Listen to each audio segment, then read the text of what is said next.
this is really all about stepping up so that you can unleash your genius. Before I jump into that, I do want to take a quick review what our initial focus is in our business. First off, at the top of our marketing funnel, we want to offer value to our prospective clients for free. So some sort of free gift, lead magnet, whatever you want to call it, or multiple free gifts. Over time, you'll see that you will develop multiple free gifts for different things, but you want people to opt in. You want them to say, yes, I want that thing. And it's actually not so free. It's free from a dollar perspective, but I have to give you something. I have to give you my email address, maybe my name and email address, because that's what you want, because that's going to serve you with your ability to stay in touch with them over time, really getting into email nurturing campaigns, which we're going to get into in Module 4. But creating and making available free information is critical to your business. We also talked about using an online calendar perhaps and getting free consultations. A free strategy session does not necessarily take the place of a free gift. The challenge with a free strategy session is I have to get on the phone with you. And if I've just met you, that isn't really an enticing proposition for me. I'm nervous. I feel most people will feel that you're going to pressure them into some kind of sales. It'll be some kind of sales call. Now, most coaches will legitimately try to serve during a strategy session, but as we all know, you are trying to sell them. So their fears are not so unfounded. What you want to do is offer them other things for free, but you do want to take advantage of offering free consultations and strategy sessions as a means to get them added to your list and start nurturing them for free. We talked about SMS and text messaging. The power of having people send a text message so they can opt in and obtain your free gift or free information is critically important. It's so easy, but of course you have to invest in the technology to do it and to implement it. And then we talked last week about teleseminars and webinars. And although we have yet to look at the detailed technology behind it, there are a couple systems that I do recommend, and we can certainly talk about that in our one-on-one calls. But again, teleseminars and webinars are just another way, just like let's say a free live workshop. They are workshops via the telephone or via a webcast. That's all they are. If you're going to do it over the telephone or over the internet on a computer, and you want to display a presentation of some sort, or even maybe direct to camera webinar or presentation, there are many different softwares you can use to make that happen. The technology behind it is not what's important. What's important is what you decide the content of your message is going to be, and then how do you want to make it happen? Maybe you're more comfortable with creating printed documents, and also consider your prospects' desires. Are they more comfortable reading, listening to audios, watching videos, participating in a teleconference? Think about where you are, what you feel most comfortable with, or at least what you're daring to learn more about and to do, and how they might consume the information. Okay, so let's go ahead and dive in to what I mean by step up and unleash your genius. And it's not all that complicated, but I have seen over time, over a number of years, in talking to you and looking and listening where you are in your business and how comfortable you are in your business and what it is you want to do and what it is you want to create. So when I talk about step up, I really mean you need to step it up. You need to step up to the plate. You need to step up everything you're doing related to this business. So the first thing you need to step up is your belief. Your belief in yourself. Your belief in that you have something of value to offer your prospective clients. And I'm not talking about I've got a vision, I want to be a coach. That's not what I'm talking about.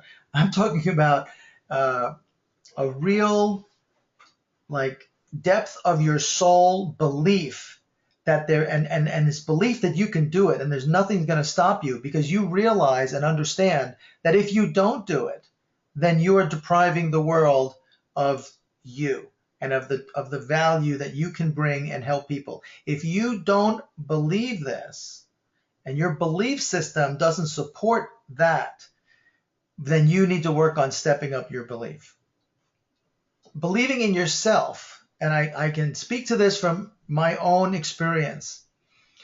Believing in yourself is one thing, but believing in yourself while being you, you need to be you. And that's one of the key components of everything you're going to do going forward. You need to be you in everything you do. And that is the foundation of believing in yourself. I'm hoping that makes sense. And I know this makes sense to you, but you will be surprised. I wish I took stats on this over the past few years, how many coaches understand about belief because they're coaches. And that's what they work with their clients on, but they themselves are lacking in believing in themselves. And they haven't yet tapped into an ability to be themselves while they're trying to build this business. There's a disconnect, and I want to close that gap for you. You need to believe in yourself and being you at the same time. Believing in yourself is the first secret to success. You have to step up your belief. Believe in yourself. Believe that what you're doing is worth the challenges. It's worth the hard work. It's worth the investment. It's worth the tears. It's worth the joy of listening to a client express how much you've helped them. Believing in yourself is the key, and you need to step up your belief. The second thing I find that we need to step up is our ownership. We need to own everything we're doing. We need to own it. You need to own your success, but you also need to own your failure. You need to own your frustration, because you are the one who makes it happen. You make it happen, not me. I can certainly help you, and I am here to help you, but you make it happen or not. It's you. So you have to own it. Own the fact that this is your business. This is not, it's not a hobby. It can be a hobby, and an expensive one at that.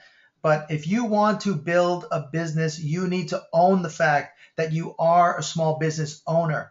You are an entrepreneur, and you are the one who is going to make it happen. So many of you know that I ride motorcycles. This is not an uncommon scene. It depicts a situation that I find very often. Now, if you can see way up ahead of the pack there, I drew a little circle. That is often me. And probably no surprise for those of you who might know me. I am often at the head of the pack because I step up, I volunteer to organize the ride. It could be a one-night, two-night override, could be cross-country, but it's organized. I know the route. I know where I'm stopping to refuel my motorcycle, to refuel my body. I know where we're sleeping. I know the roads we're taking. It's all planned out. And I disseminate that information for everybody who's coming along, right? But I know where we're going. I own the ride. I own the responsibility to know where I'm going. Does that make sense? But here's the thing. I'm often this guy, somewhere in the middle of the pack. And maybe it's not my ride. I didn't organize it. But guess what? I may not be leading the pack, but before I leave, I know the route. I know where we're stopping for gas. I know where we're eating. I know where we're sleeping. I've checked the weather. I know what kind of gear I need to be safe on the road. What I see as a problem in this scenario and in business is that the person riding in the middle of the pack all too often doesn't know where they're going. And all they're doing is trying to follow the person in front of them. Now, I also sit on the board of directors of a motorcycle club, and I get the board, we get a lot of information, both good and bad, many complaints. And we get complaints from people who got separated from the group and are complaining because they didn't know where the gas stop was. They missed a turn because they didn't know the route. And whose fault is that? Do you think it's the fault of the guy up in the front? Or do you think it's the fault of the person who's riding their own motorcycle, who's running their own business? If they make a wrong turn, they have to own it. It's their responsibility. You have to own it. Every turn, up or down, expensive or not, successful or not, you have to own it. This is your moment. Own it. The next thing you have to step up, I've found, is creativity. Now, this is a word that can easily be thrown around. What I mean by creativity is that no one is you. And that is your power. You, no one is you. And all too often I see people who wanting to be coaches, and they want to completely, to the best of their ability, cut off who they've been because they've decided they want to be a coach. And what they're failing to connect and to realize is that everything that made them who they are to that moment is important, because it's made you who you are. And that actually is your power. And all you need to do is to tap into that and be more willing to be creative.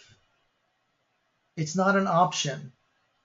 You have to be more willing to determine the language and the method for helping your specific target audience. But I work with a lot of coaches. Maybe their focus is health, or their focus might be divorced women. Those 2 or 3 or 4 coaches who have the same target audience will never create the same products ever. Because if they tap into their creativity, if they bring their whole self to what they know and their whole experience to helping other women who have been in a similar situation, or in the unique way that they present the information, because they're using their creativity.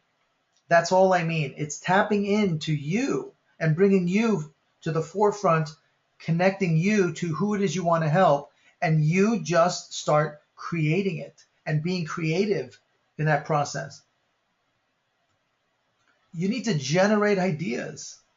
It's that simple. Now, a lot of you, and I generate a lot of ideas for you. I'm happy to work with you, as you already know, in our one-on-ones, and I will start thinking for you and working with you and generating ideas. How about this? How about that, right?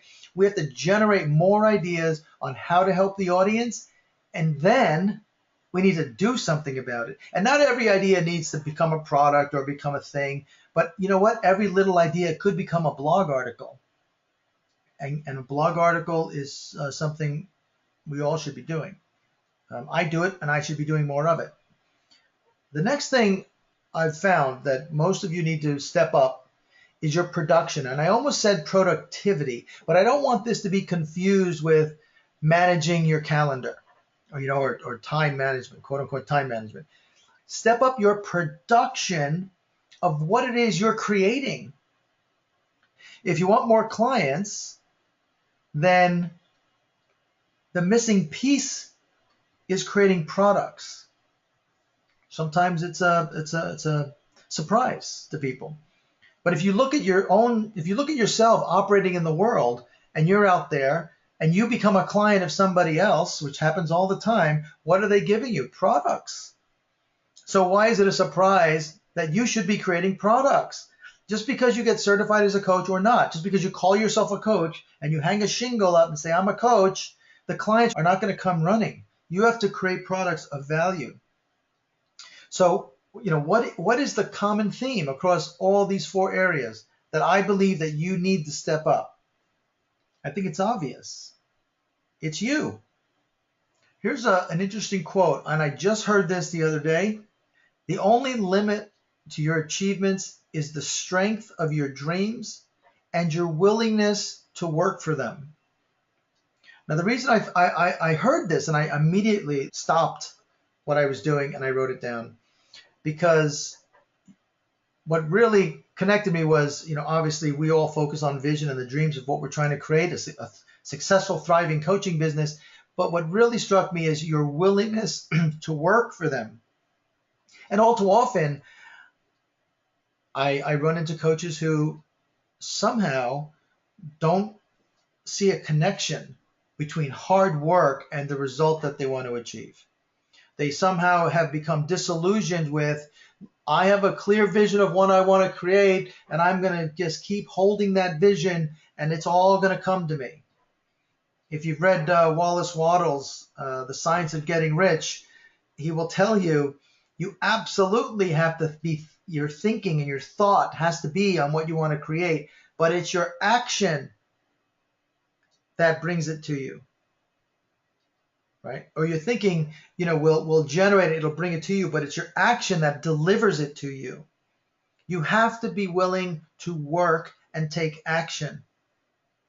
I really want to urge you to start thinking about these areas of which you need to step up. You need to own it. You need to step up your creativity. You need to step up your production. And above all, you need to step up your belief in what you're doing and that you are valuable to your clients. And believe it such to the point that there's nothing going to stop you. So you need to step up. Now you also need to unleash your genius. And I'm working with all of you to pull that genius out of you and to give it form. Frank Kern said, show them you can help them by actually helping them. We live in a world of content marketing. That's a catchphrase. What it really means, and what Frank is talking about here, is in today's day and age, if you want to help people and you want them to work with you and you want to gain them as a paying client, you have to help them first. You have to deliver them valuable content so you can show them that you can help them by actually helping them for free. It is my hope and desire that I am impressing upon you the absolute necessity to start creating free content. And I'm working with a lot of you on free gifts of all different sorts, which is great. There can be many free gifts. There's all sorts of things you can create, whether it's a written report, a blueprint of some sort. You can deliver webinars. I do a lot of webinars. You can create a guide for something. You can do teleseminars. Create a checklist of 5 things or 10 things that will serve your particular target audience. Video training series, we're working on a couple of those with a few of you. Audio recordings, could be an audio training series for free. Email updates, just providing regular updates on certain things. An email nurture campaign is a good example for free. Newsletters, blog articles. Now, blog articles is really something we all need to be doing more of. I try and do one once a month, and I'll be honest, I don't think I get to it once a month, but I should, because I have so many ideas, as I know you do, and it would really be in my best interest to take 30 minutes, take one of those ideas and sit down and write a couple paragraphs about it, and then either give it to my team or do it myself, and set it up in the blog system and publish it once a month. And then what do? Then I send an email out to my whole list saying, hey, I got a new blog article. Maybe this interests you. And then what do? I post it on Facebook. Say, hey, I got a new blog article, right? And when they go to my blog, the blog is set up to invite them for a free gift, or invite them into a strategy session, or invite them into a low-cost product. But rarely do I invite people via electronic sharing of information into a high-paying coaching program, because my view going in is that people who are opting in for my free stuff don't know me. And I'm not going to scare them away by all of a sudden saying, hey, I'm here to help you, give me a few $1,000s. I really want to help them, as you want to help your clients. So don't scare them away. Show them that you can help them by actually helping them. So you create the products that deliver value. I'm certainly here to help you. I'm good at it. I'm good at developing products. But you create them. You have to own it. It is your business. You create the products that deliver value. You decide who you create products for. Who is your target audience? You decide. I can kind of help you narrow it down, or give you my input on whether I think it's a good target, or whether it's too broad or too narrow in some cases, but you decide. You decide who it is that you want to work with. You decide what you want to create. There are so many things that you can create when you know who you want to create it for. So many things, whether they're free or low cost or even high end. I'm working with at least 2 of you on higher end products. So you decide what it is you want to create. It depends on where you are in your business. So what is the content, the substance of the value that you're going to provide to who you decided to target and to market to, and to build your business on initially? Many of you, I'm working with initial target markets, because over time, your market will broaden. My business began to really take off when I really fine-tuned and narrowed my market only to coaches, life coaches. And then it was life coaches who are starting a new business. That's my primary market. Do I work with coaches who have existing and established businesses? Yes. Do I work with other small business owners that are not life coaches, like yoga instructors or massage therapists? Yes. But my targeting, my messaging is all about new business and life coaches. So because I know that, I have ideas on what I want to create to help them in terms of content. What's the substance? Then I decide how I want to deliver it. And by the way, this is a very example of me deciding what I wanted to do. I had an idea, and I decided what I wanted to do, and then I decided how did I want to do it? How did I want to deliver this information to my target audience, right? But you have to decide, how do you want to deliver the substance of what you're creating? And then you have to decide when. It could be simple as, when do I want to post a blog post? Sure, it could be that. What I mean is you need to decide, when do you want to start creating products that are actually going to attract leads who you can turn into paying clients? When? When is that going to be? Now, for most of you, you've already decided. That time is now. You decide when, and now is the answer to the question. Because a year from now, you will wish that you had started today. And that's really my message, supported by everything you need to do around stepping up so that you can unleash your genius on the world. And if you don't start today, a year from now, you will wish that you had started today.